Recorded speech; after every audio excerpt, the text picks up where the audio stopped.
Scott Baronic, Nate Capa, hitting you up. with the workout of the day.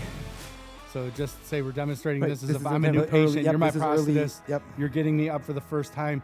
Therapists, feel free to do this early on as well.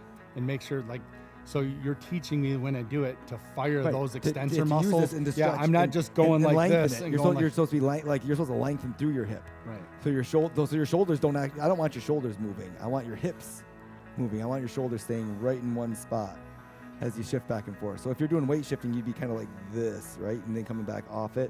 This is one that's good to kind of do for bilateral. Well, you're doing. Yeah, the Just weight, doing like but I want you to keep your shoulders and use your hips to do it. Shift with your hips. Like Yep.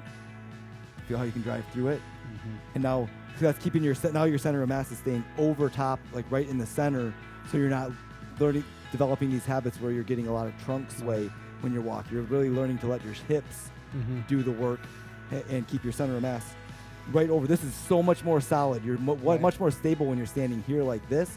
As soon as you get out here, now your center of mass is way over here, only on one leg. And especially when that's over top of the prosthesis, this is an unstable point. Right. When you're here and your weight shifts over to that prosthesis and you pick it up, you pick up your other leg, you're still, when you're going to fall back towards your sound side. You're not going to fall out to the other side. So we want just weight shifting, Yep. and then we want to lift up. Yep. And this is a great exercise for people who are just brand new on their prosthesis, or if you've been using your prosthesis for a long time and you think, I'm just not confident with it. You know, I've had this for a number of years, but I don't feel like I've been able to do the things I want to do.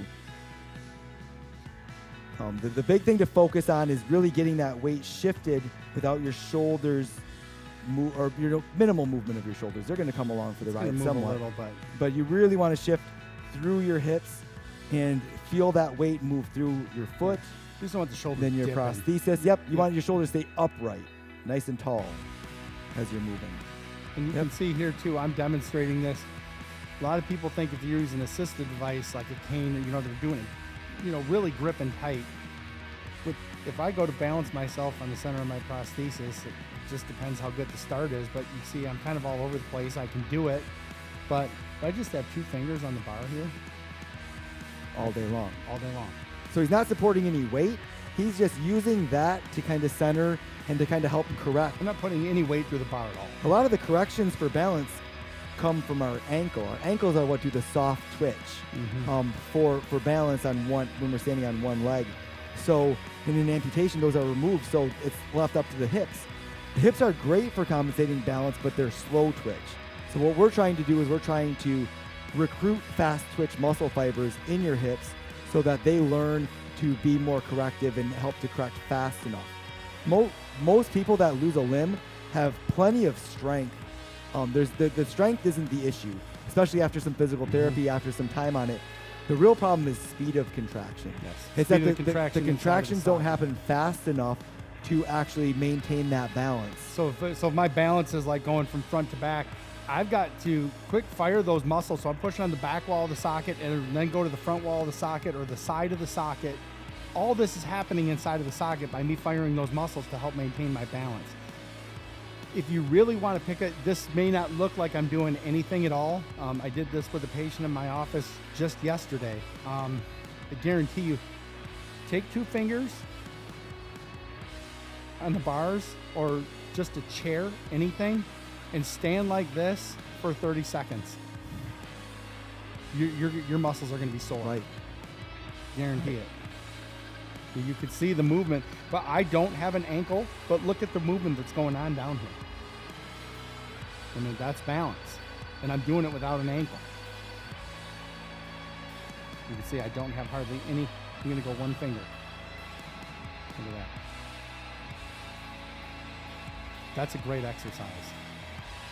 So now when we're doing the transferring, you're just kind of shifting over there.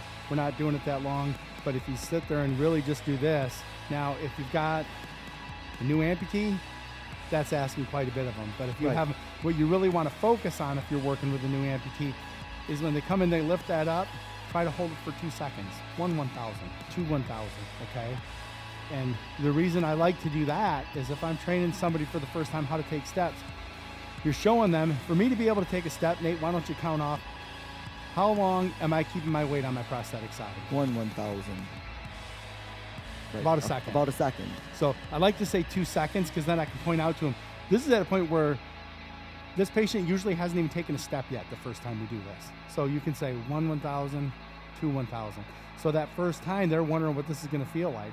You can explain to them by demonstrating you taking steps yourself that if they can keep all their weight on the prosthetic side for 2 seconds, that they're already equipped to take a step. Right. So, but anyway, so graduating from that, we'll do the 2 seconds. We start 1, 2, 1, 2, 1, 2, 1, 2. And this isn't much different than marching in place, Right. except for it's slower. With the big weight shift happening. I want to point out how when Scott transfers over from the side, his center is hardly moving. It's all staying right here with a real small band. Even with a big guy, he's only letting that center mass move through a real small band. Think about how much energy. Show if you go into valgus with that shift. Now watch look at how big that you can't even do it on this side. I know, because I'm hitting that. But dropping over.